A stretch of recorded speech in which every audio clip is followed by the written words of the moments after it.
Welcome viewers, welcome back to RTC Crossroads, and today's film is Kalki. Kalki has been making waves even before its release. For the last 3-4 weeks, across Tollywood, Bollywood and all other woods across the country, Kalki has been creating a buzz. There have been a lot of pre-release events. Kalki is an important movie for the Indian cinema for the simple fact that it is the costliest Indian movie made till date. And also, it spans for almost 6,000 years.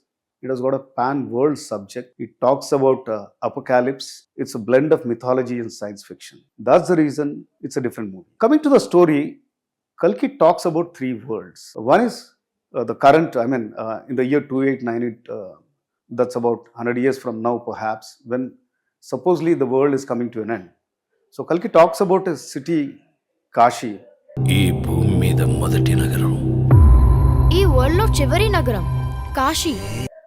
Kashi is supposed to be the first city in the civilization and also the last city when the world is coming to an end. So you see kind of a dystopian world created in Kashi where the people are under great distress.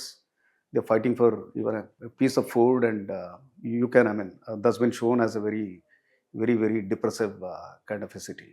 And then we have a complex where people, an army of few people who are sucking up all the resources from the world and they want to rule the world, and they are there. They have created a great world for themselves.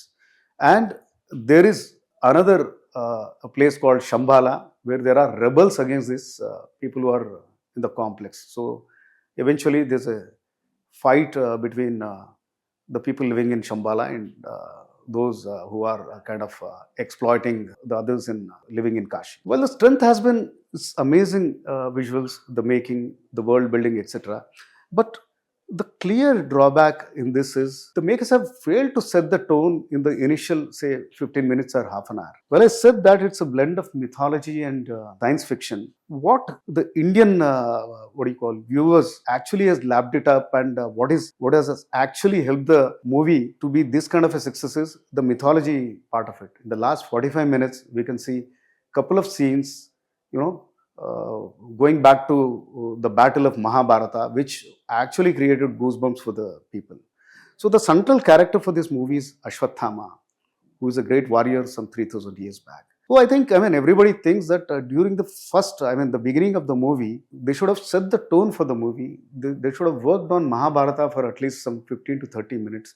The importance of Ashwin, he gets into a mode of vengeance when he sees that his father Drona is laid.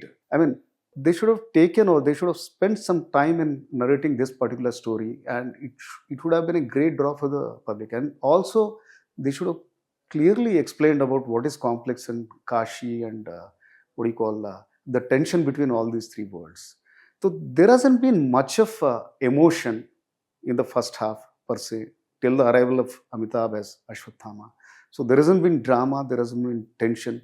Though there was a lot of technical glitch, but ultimately emotion is what matters.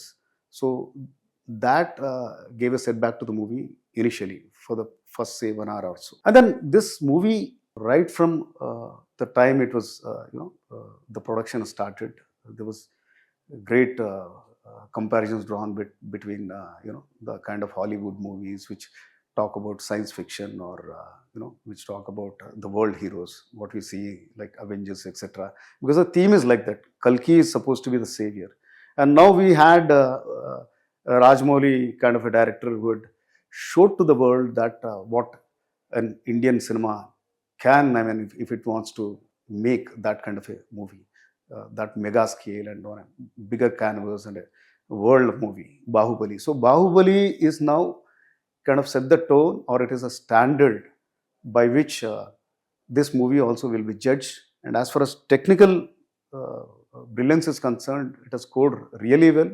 Comparison with Hollywood, yes, we are there, but obviously people will also say it reminds you, the tone reminds you of movies like Dune, then Blade Runner, and those kind of movies, or Avengers series, etc. Kalki is again, whatever the technical brilliance, the mythology, and the performance of actors. These are the three major factors, despite of some drawbacks, have made this movie a super hit. Particularly Amitabh Bachchan, I think he'll be remembered for his role for a very long time.